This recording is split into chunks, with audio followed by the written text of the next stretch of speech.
Welcome to another edition of Ham Radio Perspectives. I am Tom, WA9TDD, and that guy Yeah, is.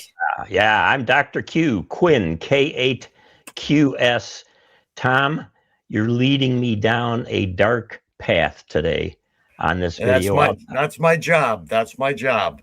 I'll tell you, when you first threw this idea out about 3 or 4 years ago, when we were starting the channel, we had a whole list of TV shows that we thought should be out there for hams.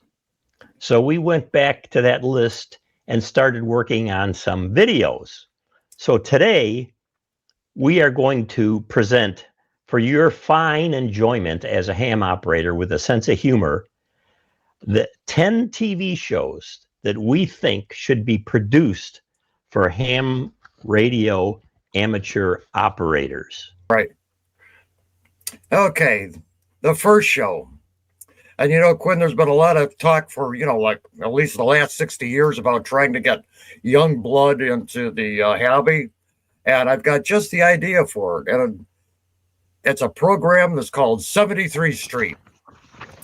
Now, this is an educational show developed for toddlers and preschoolers. It'll be sponsored by the letters Q, R, and M, and dedicated to a truly child-friendly learning experience. The two main characters are Sad Ham, whose shack is in a green dumpster, and Signal Birdie, who regularly tweets on multiple frequencies at once. They're going to teach essential principles to prepare kids for the newly proposed kinder class radio license. And this special ticket will allow ham operation on channel 41 of the Fun Children's Band. The kids who score highest on the exam will receive a new $15 Pubble Pack HT without the programming instructions as a true introduction to the hobby's challenges and fun for the dads, as well as the kids to figure it out. True child-parent bonding, brought to you by 73 Street. Oh, boy. What would Sesame Street think of that one? I don't know. Good work, Tom. Okay, the second TV show for hams we have titled Wire Tank, as in W-I-R-E, Wire Tank. So 3 hams are given identical, uncontrollably tangled messes of 200-foot-long steel-clad electric fence wire. And those contestants stand in a mud hole on field day morning to see who can untangle the mess and make an 80-meter resonant dipole first. Now, if this show succeeds, and we have every reason to believe that it will be followed by a winter version of Wire Tank with contestants standing on very slippery ice and wearing mittens. Can you see them with that wire flopping around? Oh, yeah. But Tom, seriously speaking now, there is talk among Canadian hams, and we all know that Canadian hams are the smartest hams in the world, of starting knockoff show. They're going to steal the idea, but requiring participants to untangle the wire while log rolling. And at the same time, they have to sing Gordon Lightfoot's song, The Wreck of the Edmund Fitzgerald. Oh, I'd like to see that show, Tom. Wire Talk. Boy. That would be a true challenge. Number 3, Twin Leads. In this show, pairs of first-class extra licensees have 3 minutes to see how many countries they can work on HF using a Helicrafter's S120 receiver.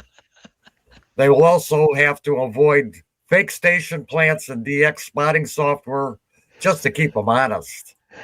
Winners will receive a copy of the DX version of Where's Waldo. Losers will be demoted to technician class licensees for 6 months, but they get to keep the S120 receiver. I think we should go a step further and say for 6 months they can only legally use the S-120 for receiving. Boy, that'll teach those extra class operators a thing or two, right?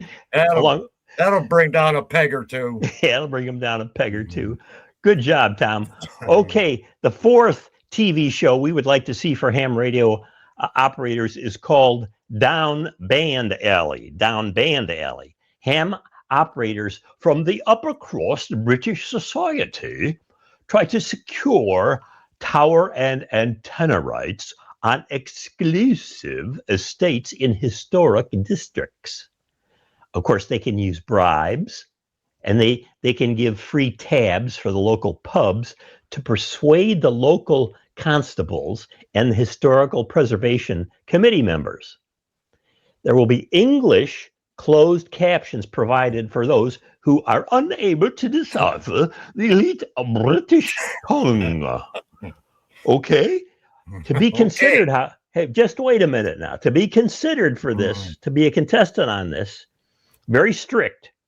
Contestants must dress in tweed suits, and they can't be Irish. They have to be British tweed suits and bow ties, and they have to smoke pipes, but tobacco only. We don't want any other shenanigans on this show. And we expect the British Broadcasting Company to pick up reruns to play just after Monty Python specials. That's it. Down Band Alley. There you go. There's a winner for you. Number 5 is the Battle of the Wall Warts. Did you say wall warts?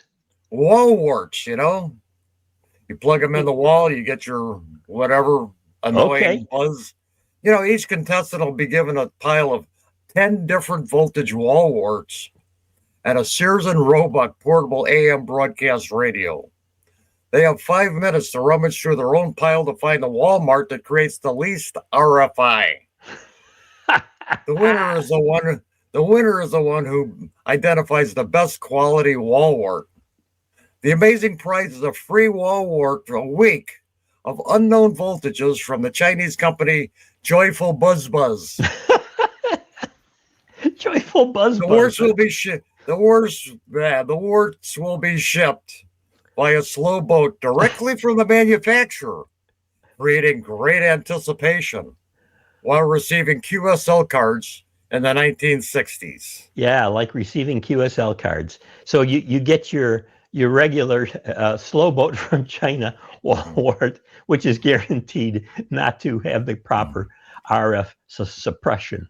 Oh boy, the Battle of the Wall Warts. I tell you, we're going downhill fast here, Tom. Okay. We really are. I've got 2 boxes of wall warts downstairs. Most hams have many. Although I see some guys bring them to Hamfest, big boxes of them trying to sell them. Yeah. They don't get very far. All right. The number 6 TV show we would like to see made for hams is called QRN Chasers. That's as in QR Nancy, QRN Chasers, using top-notch GPS systems and mobile installations with directional antennas. Teams of finders compete to see who can detect the highest level of QRN in the middle of thunderstorms, okay? These are thunderstorm chasing hams. But they all have to listen on the same frequency, 7,200. You get it, gang. 7,200 kilohertz. But the winners receive 10 useless lightning surge protectors, as most of them are useless anyway, and 7 copper-clad 3-foot grounding rods, which won't help you a bit when that lightning hits your antenna. None at all. So that's it. QRN Chasers, number 6. Go for it, Tom. Okay, number 7 is Fistbusters. Pairs of top-notch extra-class CW operators are pitted against each other to determine if 20 words per minute can actually be sent using standard toggle light switches as keyers. Operators will be required to send at least 1 minute of solid copy out of 5 minutes of text taken from the Newington, Connecticut phone book under the watchful eye of an FCC administrator. The operator with the most solid copy and fewest punctuation errors will be nominated for the coveted Sam Finley Breeze Morse Award. They will also receive a J38 key replacement knob made out of unstained Eastern pine. How about Wow. that, Gwen? Hey, fantastic. I'd love to see those guys going from their keyboards or their highfalutin keys, to using the light switches. I just love it. There's some possibility here, How low are they willing to stoop for this? By the way, you mentioned pine. That eastern white pine is the most popular or most common pine tree out there in Connecticut, where this should really take place, I think, in the ARRL headquarters. I did not know that. Yeah. So this is all really, really big and important stuff. Okay, gang, here we go. The number 8 TV show that we think should be created for all ham operators who are true ham operators, who have a true sense of humor and like to watch TV, is called, oh, this is bad, Honey Moaners. Do you get that, Tom? Honey Moaners? Oh, Not yeah. Mooners, I got Moaners. that. I got Okay. it. Honey Moaners. Okay. 2 newly married technician class operators living in a tiny non-air conditioned trailer compete to see how many iota contacts they can make on 10 meters during their 1-week honeymoon in Jamaica with no air conditioning. This is going to be fun. But winners receive a copy of the book Conscious Uncoupling. Conscious Uncoupling. We don't expect to hear much real moaning during this contest. No. Okay, Quinn. I was going to say Yamon, like they do down there in Jamaica, but Yamon. Okay. That's bad. Junk. We digress. Number 9, box pickers. Teams of 2 will be sent out to the Dayton Ham Fest in dilapidated mobility scooters pulling radio flyer wagons. They will each have $100 and 1 hour to load up their wagons with the best haul of ancient ham radio artifacts. The winner will be the team which makes the most loot reselling their collected junk at the outdoor table by the end of the Ham Fest. Each winning member will be awarded a copy of the book Stuff, Contemplative Hoarding and the Meaning of Things, as a certificate for 1 year free storage and a 10 by 12 foot unit at their local U-Haul storage facility. You almost got that out perfectly, Tom. Just that book title, which is a real book, is Compulsive Hoarding and the Meaning of Things. It's a real book. Maybe it's a book that hams should. Maybe we should knock off that idea and write a book on compulsive hoarding for hams. And maybe it would go somewhere. I don't know. But junk box pickers. Great. Okay. This is number 10. The number 10 TV show that we think is essential for ham radio as we move into a new age, attracting all of these young hams because of the TV shows that we know, that even though they may not watch too many, young people may not watch too many TV shows anymore, but we'll get it out there in one way or another. We'll put it on a channel they watch, like MTV could carry these, Tom. Just think about that. Okay, number 10 is Hideous Homebrew. Hideous Homebrew. 10 elite art designers travel independently to 3 of the major ham fests to find the ugliest homebrew gear.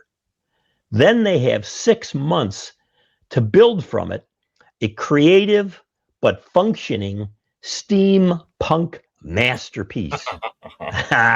The prize will be a free online course in aesthetics at the Long Island School of Fine Art. But get that, they have to make a steampunk masterpiece. What the heck is that, Tom? Steampunk. I had to Google it. It's making things that look like they were made in the 19 or 1800s out of artifacts, And they have to function. and they have to function. Yes, They don't necessarily have to throw steam out, but they have to function. that's true. Okay. All right. So there you have it, gang. This is the 10 TV shows. The first part. If you guys like this, we get a lot of thumbs up.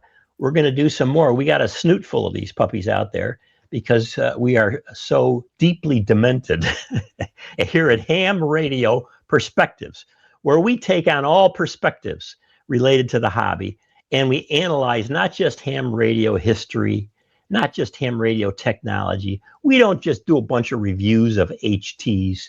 We get into the culture, the real way of life of hams going around with their scooters at ham fests, loading up their radio flyer wagons with junk. There's no other hobby like it, Tom. I absolutely love ham radio. This is Quinn, K8QS. And this is Tom, WA9TD, for Ham Radio Perspectives, even if we're out of perspective. Or we have a rotten perspective. See y'all later.